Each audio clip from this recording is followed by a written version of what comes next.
He was a morbidly obese surgeon destined for an operating table and an early death. Now he's a rebel MD who is fabulously fit and fighting to make America healthy again. This is Stay Off My Operating Table with Dr. Philip Ovadia.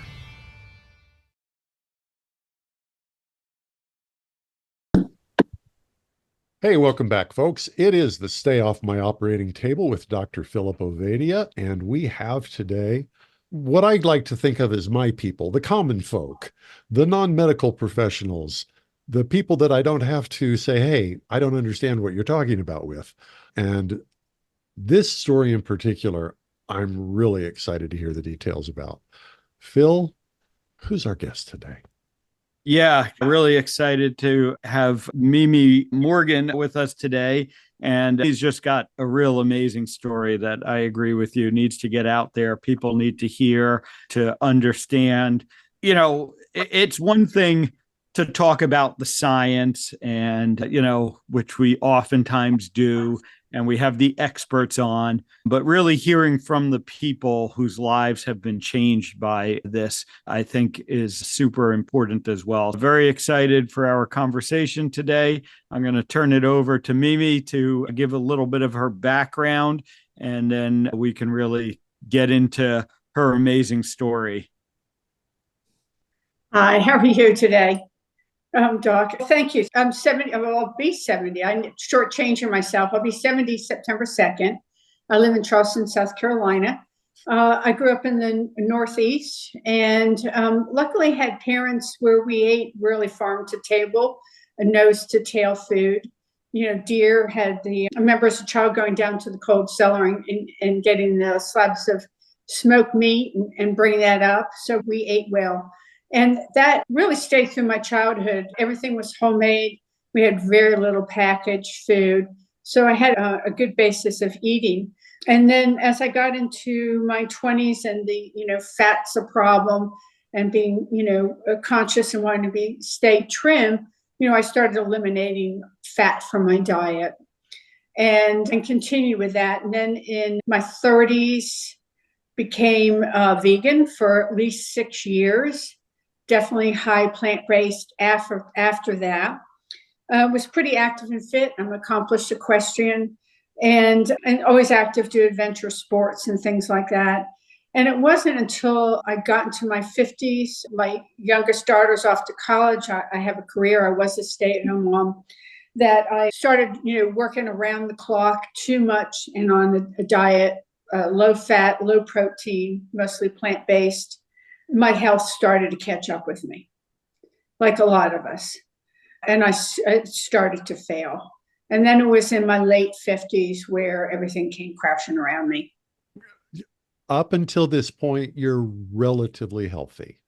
I'm relatively healthy. Okay. I did have childhood asthma and had a lot of colds and infections. But I think, because what food I did eat was not packaged food. I didn't get into the packaged craze. And the fact that I was active, I was able to sort of slow down the major decline, but when it hit me really hard and came fast. All right. So yeah, I think that's an important point, because when you talk about doing like vegetarian, vegan, type approach, you were doing it, if my math is correct, probably in the 1980s or so. And it still would have been a non-processed kind of plant-based approach largely. They didn't have a lot of the, plant-based processed junk food that's out there today that I think so many young, and there's a little bit of a stereotype, but, the young vegan women that are, really doing vegan, but they're doing a processed vegan diet, which I think is a lot different than a kind of whole food plant-based approach that you were likely doing. But, fairly common for, what I hear, what, many people hear, women start to hit their 50s and the wheels start to fall off the bus for many different reasons. So maybe talk about some of the challenges that you then faced and what happened from there. Yeah, it probably wasn't till my late 50s. And now I'm not sleeping well. I'm overworking. I'm still on that plant-based diet. Now my sleep is disrupted, full-fledged menopause. And that didn't handle that particularly well, had difficulty with that. I started having a number of falls. I broke a couple wrists, had to have multiple surgeries, pretty insignificant falls, but was having trouble healing. And actually, my second surgery I developed for my wrist, I developed Dupuytren's and a rapid case of Dupuytren's. I'm probably saying it wrong. It's there's a fancy name for it, but it's where the collagen is overproduced, and it happens typically in your hand. And there's a number of nodules, and it forms on your tendons and your hand claws up. You lose the use of your hand. And I was a dinnerware designer. And within 3 months, I had all the Dupuytren's nodules, including on my thumb, all of my fingers, down the palm of my hand into my wrist. And my thumb was I was losing the use of my thumb. So that's really when the downfall came and when my body started attacking myself.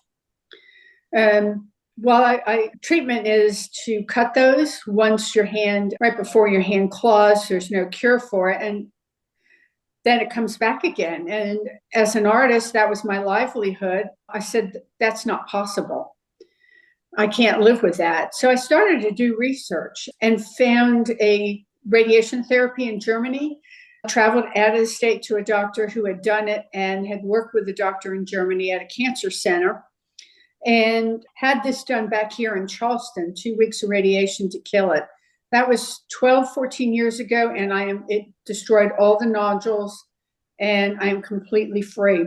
While I was there, because I started to have a lot of pain in my neck, I couldn't stand, the radiologist said, something's not right with you. Let me see you walk. And she had me do a couple other things. She sent me to a rheumatologist, and that's where I was diagnosed with rheumatoid arthritis. And I had just turned about 60 then. And then it just keeps getting worse. Yeah. And you're still doing plant-based at this point. I'm still plant-based. Okay. I've given up gluten with the RA, and I gave up nightshade, but I still am plant-based. Very little protein, still no fat. Okay. All right. Very interesting. And the Dupuytren's, is a very concerning condition. Like you said, it for many people, it leads that they just can't use their hand anymore because the tendons essentially inelastic. They don't move anymore. They get these nodules on them. Yeah, and I'm certainly not an expert in it, but it's something that sounds like an autoimmune reaction. Yes. And certainly the arthritis, rheumatoid, we know to be an autoimmune reaction. And, again, things that we're starting to recognize as this. Now, one of my curiosities is, you're going through all of this. And was there any consideration that, your diet may have been contributing to these problems? Zero. From physicians, zero, except for, nightshades and gluten. I was told definitely stay away from nightshades. That aggravates pretty much everybody with rheumatoid arthritis. But gluten, some people. Other than that, there was no discussion. And honestly, I just listened to the doctors. At this point now, I am in an enormous amount of pain. My health is really starting to fail because I had a pretty severe RA in my feet. So now I can't walk very well and moving. And again, I was active, nothing from them. And I'm just listening to them. Totally unaware that there might be another option. Yeah. So actually 2 months to the day. So for RA, I was put on, let me just back up. RA was put on the traditional prednisone. So I was on that for a couple of years. Then we went to Plaquenil. That didn't do enough. Then we added methotrexate. Then we added Humira, which turns out I'm severely allergic to. I had hallucinations. I would walk down the street and literally not know what town I was in, a street that I walked down every day for 20 some years. And now I'm totally confused. And they took me off of that. At first, they didn't realize that what was causing these issues, put me on Orencia. So now I'm on those. Shortly after that, I started to develop some pretty severe neuro symptoms, started to not be able to swing my left arm, was dragging my left leg, balance problems. My children noticed I started to have facial masking. My cognitive ability. What is facial masking? Facial masking, sorry. So you lose the expression in your face. Oh, okay. Just go blank. Yeah. Started to have cognitive issues. Had trouble putting a meal together. My executive function started to take a hit. Something was clearly not wrong. And 2 months, 2 years to the date that I was diagnosed from rheumatoid arthritis, I was diagnosed with Parkinson's disease. And they immediately they're very concerned about my balance because I flunked all the pull tests where they pull you. And I shouldn't have flunked them that early on with the symptoms. I also had a number of autonomic symptoms. So they put me immediately on carbidopa-levodopa, which is the gold standard. I'm impressed that you can pronounce that. I mean, I took 900 pills every 3 months of those. You better believe I can. God. I had to. Wow. Now, and then things got worse. Not only did I have severe nausea, which meant my diet now transitioned to graham crackers, bananas, and saltines, the only thing I could stomach. I was told to avoid protein. I'm still not eating fat. I could have 4 to 6 ounces of protein at the end of the day. Wait a minute. You are told to avoid protein. It competes with the medication. So I had a choice. The medication works or I eat the protein. It might just be. Everybody still hears that. Everybody who has Parkinson is still hearing that from the top. I went to 3 of the top centers and you still will hear that. Yes. It might just be the world in the last month, but hearing this kind of absolute, it's stupid. It's worse than ignorant. It's malevolent. Yeah. I'm sorry. I don't mean to throw us off. No, I hear you. And that's the way I feel now. So Back then, you're told to avoid fat and told to avoid protein. Told to avoid protein. I'm still not eating fat, but yes, I could have 4 to 6 ounces of palm full at the end of the day, or my medication wouldn't work. And I didn't want anybody to see me. I didn't want, I wanted to function. I didn't want to give up work. I listened to them. Yeah. What was your mindset like at this point? Because, I can imagine it kind of sounds, it's one thing after another and more medication. And then we have another diagnosis and it doesn't really sound like anything that they were trying, anything that they were recommending for you was making any improvements. Yeah. No, I was just barely getting by and eventually had to quit work because I just couldn't do it. I mean, I just am getting, 2 years and a couple months, I just had to give up work. I just couldn't function. So my mindset, I'm in my early 60s. So any thought of any kind of full, wonderful life was out the window. Doing anything adventuresome, it was really like, and I was definitely losing heart. My outcome was bleak. Every day was a chore. It was pretty tough. I wasn't depressed, but I just wasn't optimistic, not with what I had and how I felt, not to mention, the chronic pain is really setting in. Parkinson's can be painful as well with rigidity, and then everything takes forever. Your world gets smaller, your movements get smaller. It's hard to talk. I had trouble with speech and some swallowing. And so I was discouraged. I guess. Yeah, certainly. I guess. And so how long ago would this have been now that you're at this point? So how long ago? So it was 5 years, a little of 5.5 years ago when I'm at this point. I did have a little window of optimism. I, thought, okay, I got to get back out walking again. I'm using walking sticks and using a cane at this point. And I walked 2 miles. When I got home, I realized that one of my earbuds had dropped. They were a brand new gift. And so I had to walk back and to get it. And so as I'm walking back, of course, it's at the 1 mile mark. So now when I get home, I've walked 4 miles. And, that gave me a little bit of sense of hope, because I actually felt pretty good from walking. I joke now, but it's just so absurd. I fixed my lentil meatballs for dinner, had those in the ovens of all things, and sat on a bench to enjoy the fresh air. It was in February. It was actually a particularly warm day here. And sat on the bench, went to get up, and I couldn't move. And tried it again, and I couldn't move. Tried to dial my phone. I couldn't do that.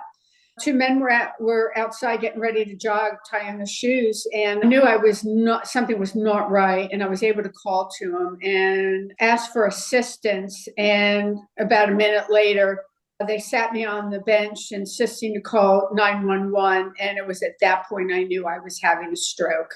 I had previously had a TIA on the same side about 10 years prior, and I had a medium stroke.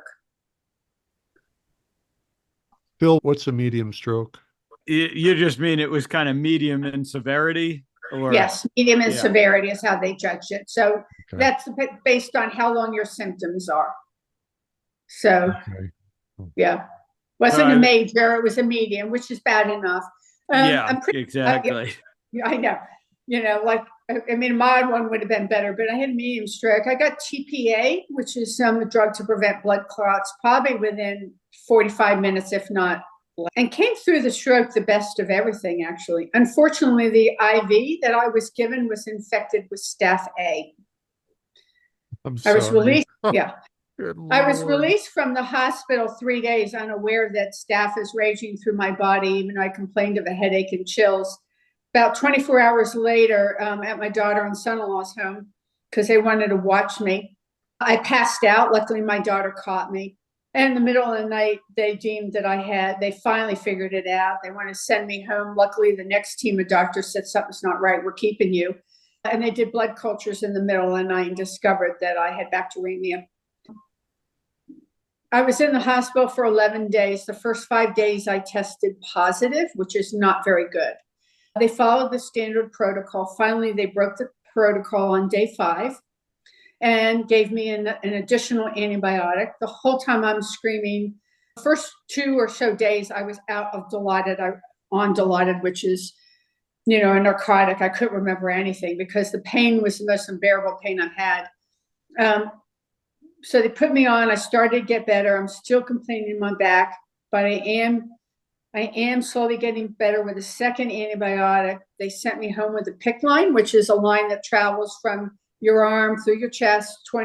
Now I'm on 30 days of antibiotics. Unbeknownst to me and my family, they took me off the antibiotic that made me better and kept me on the one that wasn't working in the first place. Oh, what? I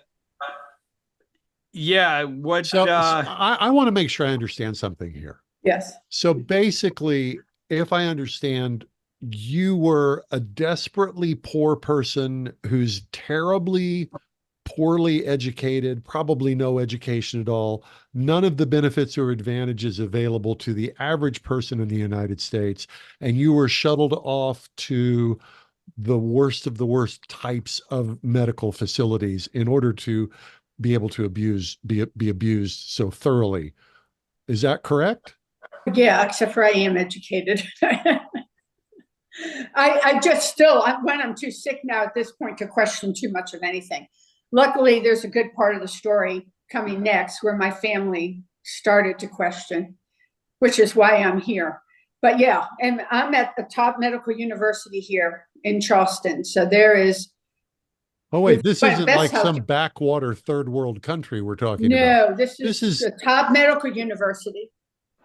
A top medical university. And yes, top medical university. Yes, with some of the best doctors that are doing this to me. The best doctors are doing this. The best doctors are doing this. Phil, I'm sorry to be snarky, but I'm so weary of this. Yeah. It's pretty Okay. mind-blowing. Go on. Yeah. So I go, I'm released after 11 days. About 10 days in, something's not right, but, and my back is still hurting. Everybody's still telling me, you've been lying down. Of course, your back is hurting. I finally go home to my house. I have a townhouse, 27 steps to get to the top floor. I finally convinced my family, let me go home. Prior to that, I'm in a walker now because my mobility is not good. And I walked a mile. I'm like, I really got to do, I got to do something. So I walked, and that's all I knew to do. So I walked a mile, my family got me upstairs, got me set for the night, left me there, I went to go take a step to go to bed a couple hours later, and I couldn't move. Called them for help. And they came over, becoming hypothermic. They rushed me to the hospital again. I'm still got the PICC line. And then they do the blood work, all the typical things. And the doctor comes back and says, great news. You're doing great. Your blood work's fine. Your white blood cells are count. It's good. We see no problem. We're sending you home. And I'm lying there in the emergency room just dying. And my son-in-law said, absolutely not. We are requesting an MRI. My mother-in-law keeps complaining about the pain. Something's not right. Please do it. And she said, no, we have really sick people in the hospital. We're discharging her. He said, no, we will refuse that. We're demanding an MRI. Don't care what it costs. She said, I'll call security. He said, I don't care who you call. We're not leaving. And finally, about 3 a.m, they brought me down for an MRI, came back a few hours later, and not even the doctor, a nurse came in and said, we have bad news for you. She's really sick and she's not going anywhere. She has discitis, osteomyelitis of her spinal. She has an abscess in her spinal canal. If it bursts, she's going to die. And at this point now, they believe it's MRSA because I'm not getting well on the antibiotics. And we're not sure we can get a doctor to touch you, but you really need emergency surgical debridement to try to hose you down because you're not going to survive through the night. Yeah, I mean, and as unbelievable as this all sounds, the unfortunate thing that I have to kind of verify is this happens, and this happens, way more than it should. I mean, happening once is more than it should, but this is not an uncommon thing, I would say, in the medical system. And it really, yes, you had bad, but it also sounds like there were a number of, lapses in care, a number of mistakes made, and the system, this is just it's kind of a textbook example of how the system goes wrong and how our medical system goes wrong. And, we're going to get to the recovery part, obviously, because you're still here talking to us, which a lot of people aren't after going through something like that. But, you just start with how one issue that maybe wasn't even that significant and really could have been, dealt with maybe in a different way, and things just start to snowball.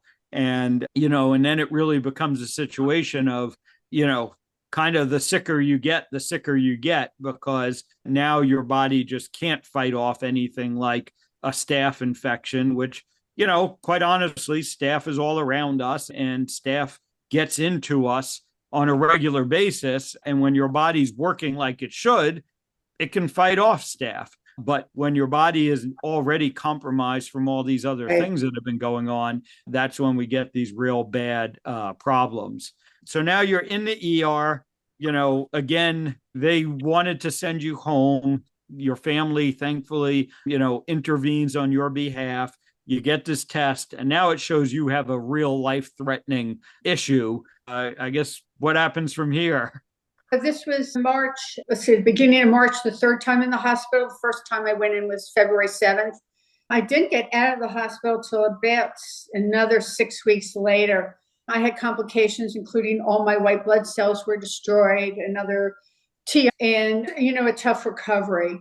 They finally put me on daptomycin, which was the drug that started to kill the bacteria. because I'm still not getting well through this whole time. I was released about April 8th. So I was in the hospital from February 7th to April 8th. And I went to rehab for about 3 weeks to learn to walk. I had emergency surgery that night. They did finally convince the doctor to operate. I have self-fusing in my spine, but they did hose me down with antibiotics.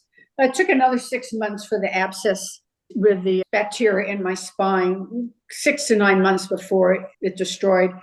I left rehab and then put on Bactrim DS twice a day, had home health care, physical therapy.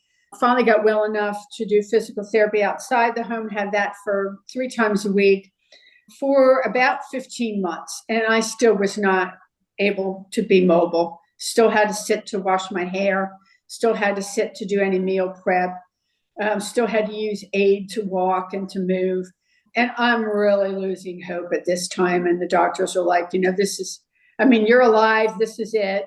And, by the way, you still only have a 50-50 chance of beating this, because this thing's, with all that you have going wrong, it's a good chance of coming back at a later date.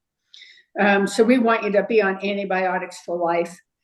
And so then about a month or so later, I had what's my epiphany, my mailbox story, where I was walking down the street. And I had a couple times gotten to a quarter of a mile. I'm still on the same diet because I'm still being treated for Parkinson, so I'm still low protein. But anyway, I walked to the mailbox, and my family's thinking about a home for me at some point, and I'm thinking I'm not going to survive till we get to that point. And I turn around in absolute defeat, and I'm stopped dead in my tracks with a question presented to me. And for me, it was a divine question. And that is, okay, so you can't walk where you want to go. You can't do what you want to do. What do you have in me? And I stopped and paused, and my answer was, I have 10 steps. And I turned around and I took those 10 steps. And every day I went back to that same place and asked myself that question and took 10 more steps. 10 steps is barely across the room, but physically, mentally, emotionally, those were the hardest 10 steps I took, because I'm still in a lot of pain. And after about a month or so of doing that, and now I've always been lean, and now I'm not lean because I'm not mobile and I'm still eating a high carb diet. I went across the street to somebody for him to help me to lose weight. Spent an hour and a half with him. He was a former chiropractor. It was a weight loss clinic. And he proceeded, after hearing everything I ate and I brought my bag of medication. He asked me if I would trust him, and I said, sure. And then he proceeded to tell me he wanted me to eat 50% fat, 25 protein, and 25 carbs. And I looked at him and said, are you crazy? I'm trying to lose weight, and you're going to make me fatter. He said, trust me. And I said, okay. At this point, I knew if I went back to the doctors, they were going to give me another medication for another symptom. And it was from that point, from meeting him, that things really started to turn around. And it was probably, so I'll say at the 30-month mark, I didn't feel like I needed to go back to the doctor and get another medication. So I was stable. And then about 3 months, I started to feel a little better. And it was 6 months, I started to feel pretty good. I'm now even getting higher fat, higher protein. I'm even dropping my carbs more naturally. I'm eating a lot of beef.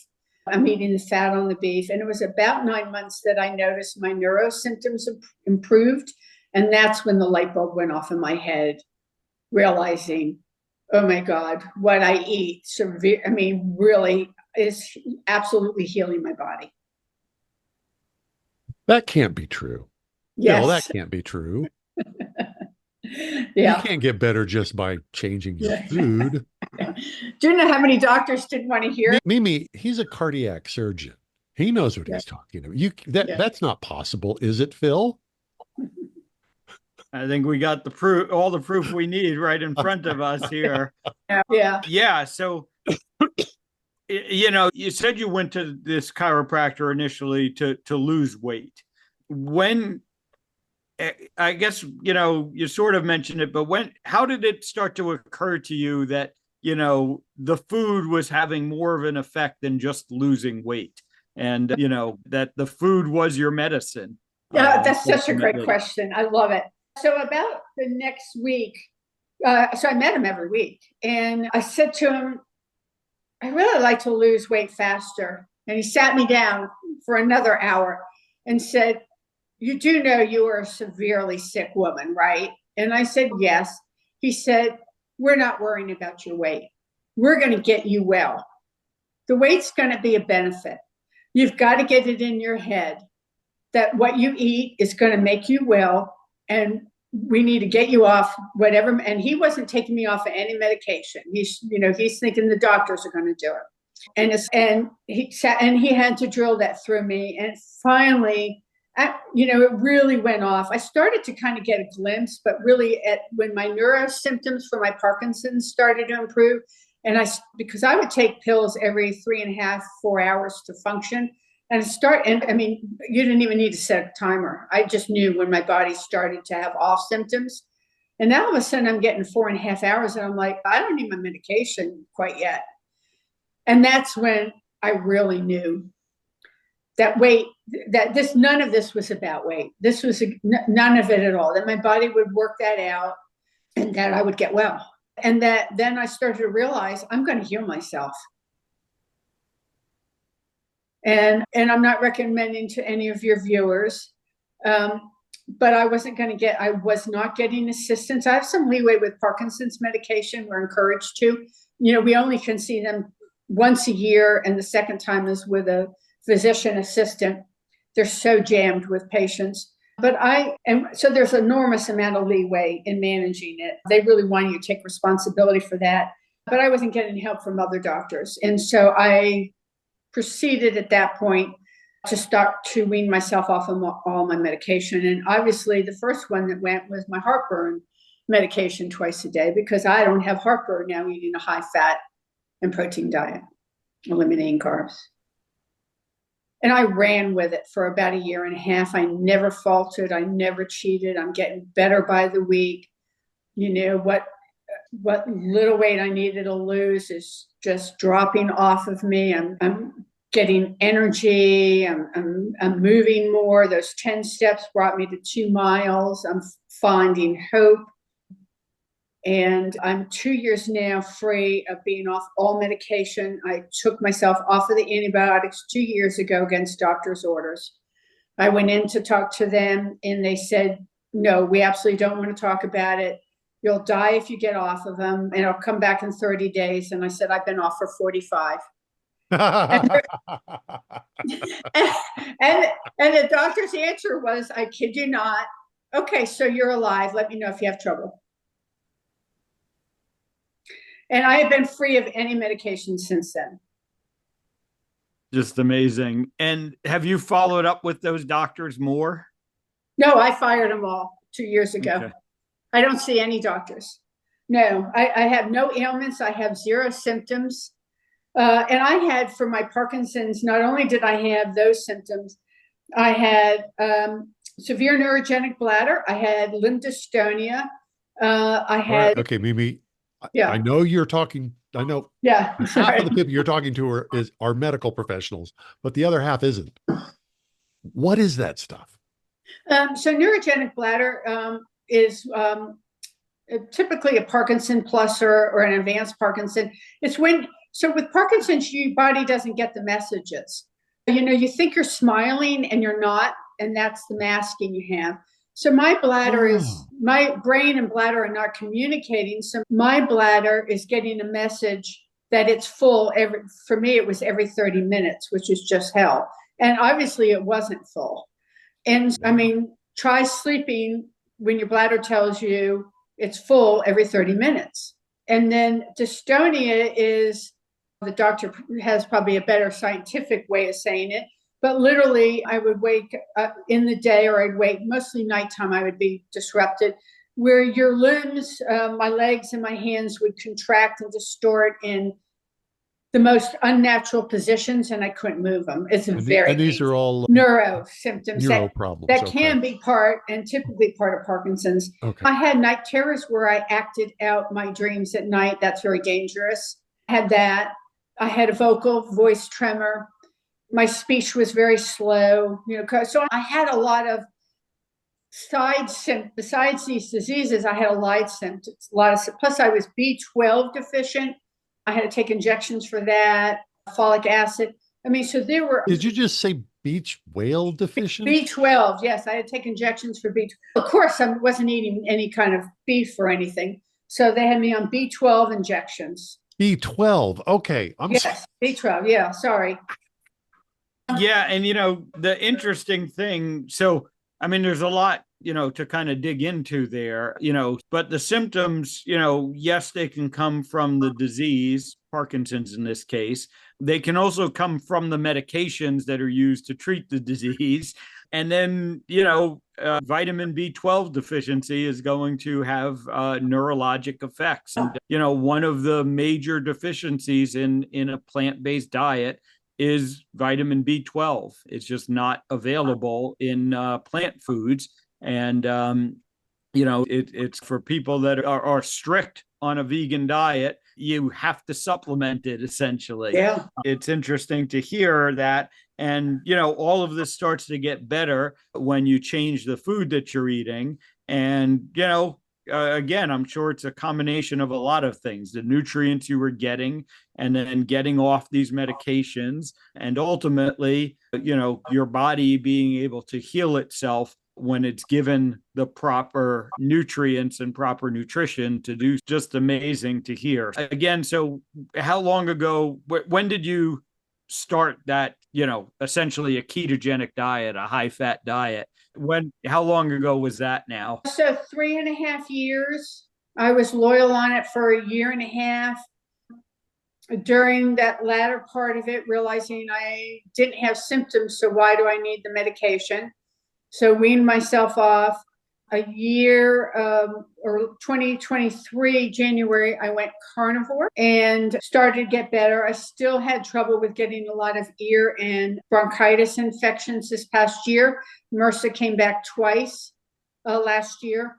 And so this January, I did Lion's Diet and, had a little sinus issue this last 2 weeks, but for the first time in my life, it's not gone to my chest. And I'm a lifelong asthmatic with some scarring too. So that's a huge win, and no antibiotics. And it's a mild annoyance one. So I've been, really at my absolute best these last 7 months doing the Lion's Diet. I knew I needed a streamline. And it's absolutely amazing. And I feel the best I've ever felt in my life. And I've had periods in my life where I felt really great. But I have an enormous amount of energy. I weight train with a private trainer. I started a little over 2 years ago because I was diagnosed with borderline osteoporosis and they wanted me to put on medication. I said no. So I found a trainer. I work with her and I walk quite a few times a week, including a long walk, a 5-hour long walk. And I'm training to walk 500 miles across Spain next spring. And this is a woman who over 5 years ago couldn't walk more than a quarter mile with aid. Wow. Okay. I just want to summarize what I think I've heard.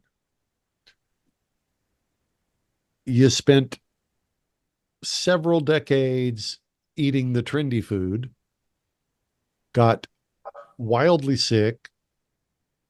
The best that allopathic medicine has to offer gave you a bunch of drugs, made you sicker, and told you were going to die. You got tired of that, started eating ketogenic and then carnivore, and feel better than you've ever felt in your life. Did I miss anything important? No, and I'm going to be 70 in 3 weeks. And and we do heal slower when we're older. So I really think that's part of the miracle. Recovery is a little slower work and training and, my long walks. But yeah, right. I'm going to be 70 when pretty much everybody's on medication and is accepting they can't move, they can't do this. And another story to this, and I posted a lot, those 27 steps, I never went back to my place. They said I'd never walk steps like that again. So I got moved out and never went back from the hospital to there. And I now once a week with my trainer run up and down steep steps every week with a 20-pound kettlebell just because they said I couldn't do it. Oh my gosh. Give them hell. You better believe Yes. Yeah, Yes. Give them yeah. hell. Yeah, really amazing. And, again, I think these stories, so as unbelievable as the story was of, how sick you got and why you got there, the recovery is even more unbelievable. And yet it's, I am hearing similar things all the time now from people of they just change the food they eat and all sorts of problems that the medical system, quite frankly, views as unsolvable, untreatable. The medical system was just struggling to keep you alive. They honestly, I can tell you because, I've been there. They weren't really thinking about making you better. They were just trying to keep you alive. And, and unfortunately, I think for a lot of clinicians, a lot of doctors, we can't think past that. And we really can't think about, maybe there's something that we're missing that, contributed and caused all this in the first place. And, it sounds too simple, right? It can't be as simple as just change what you eat. But more and more we're learning it really is that simple. And again, this isn't new. There was a physician, a little while ago by the name of Hippocrates, right? Who said, let food be thy medicine. And, here we are 2,000 years later, and we're not able to improve upon that. And because we've tried to, and we've forgotten that, I think that's largely why we find ourselves where we are today. Yeah, sadly, yeah. So what's next for Mimi then? I'm just continuing training for my 500-mile walk and trying to, share my story and hopefully give people hope, especially the older ones.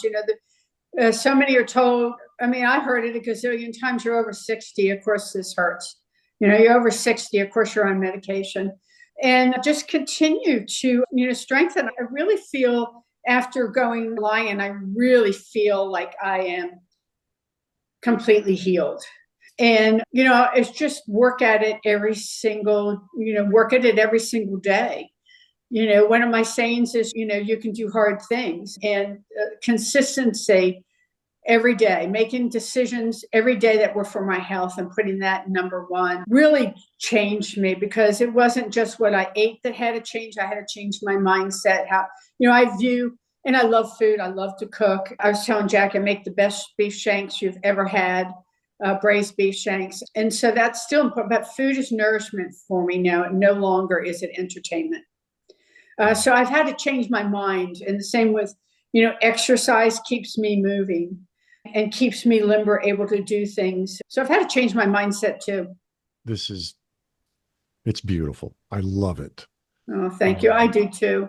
When we started the show 3 years ago, we'd have guest after guest, usually some sort of scientific expert, talking about what they had learned. And it was, it was exciting. It was riveting. It was amazing. But that was 3 years ago.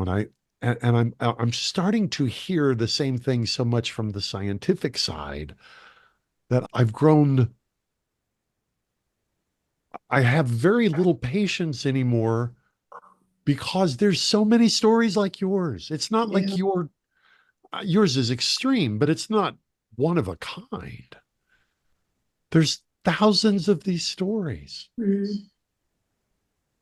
And I guess what we've got to do is just keep hammering.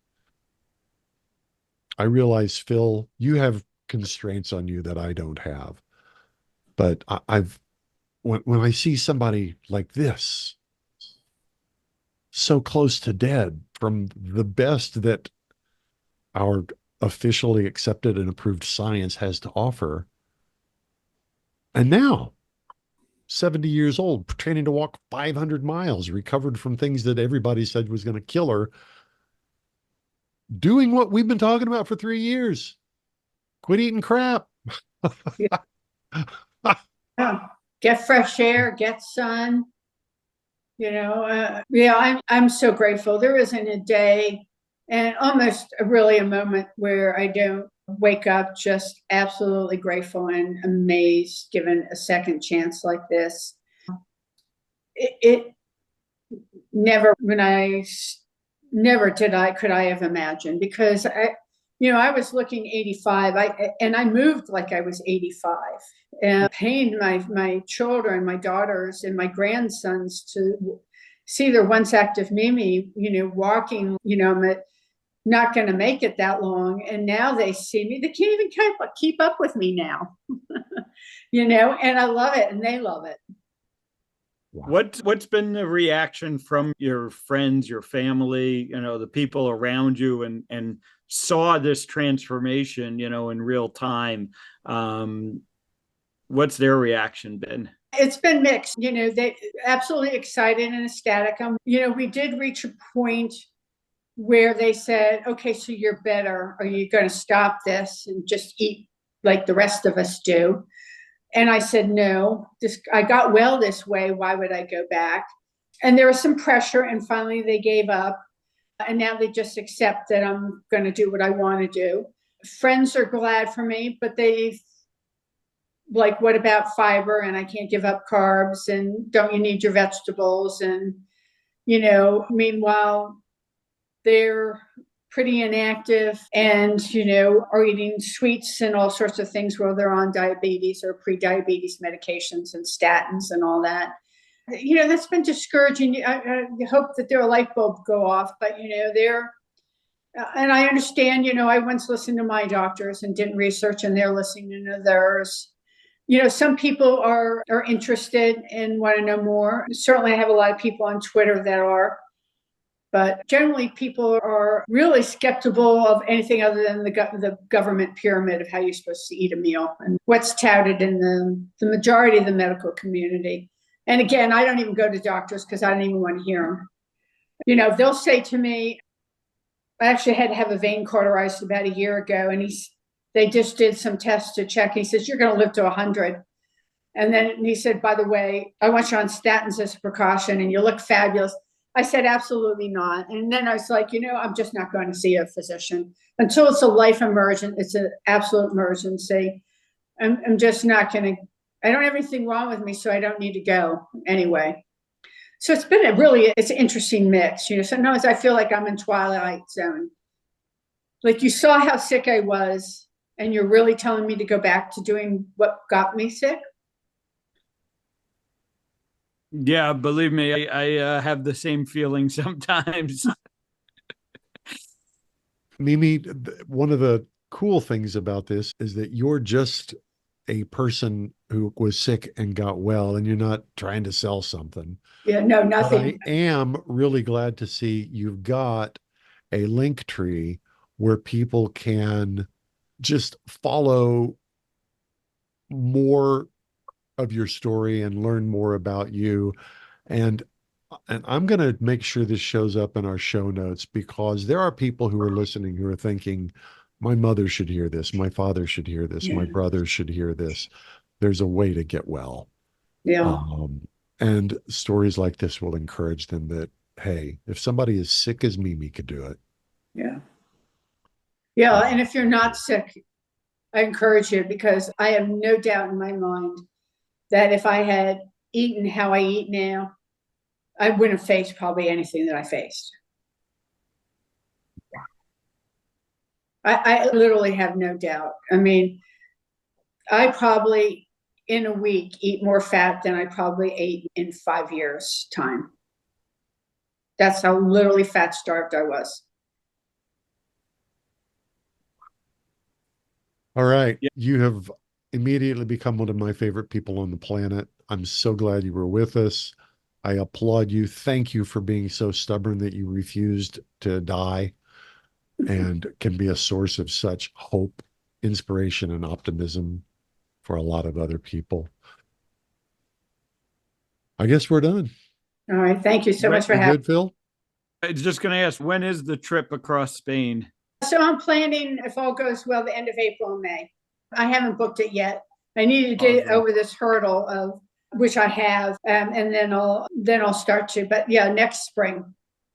Awesome. Yeah, I encourage everyone to go find you on social media, follow Mimi, and follow this amazing journey as it continues. And just thank you for coming and sharing your story and spreading this message of hope. Ultimately, I think that's really what it's about, is that there is hope and you can change. And, the unfortunate reality is that you can't rely on others to make that change for you, to save you. We all got to save ourselves, I think. You're right. Thank you so much for having me. I appreciate it. We've all got to save ourselves. We do. All right. For Dr. Philip Ovadia and Mimi, good Lord, I've gone blank on your name, Taylor. This is the Stay Off My Operating Table podcast. We'll talk to you next time. Chances are you wouldn't be listening to this podcast if you didn't need to change your life and get healthier. So take action right now. Book a call with Dr. Ovadia's team.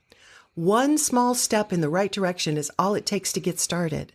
Contact us at ifixhearts.com/talk. That's ifixhearts.com/talk.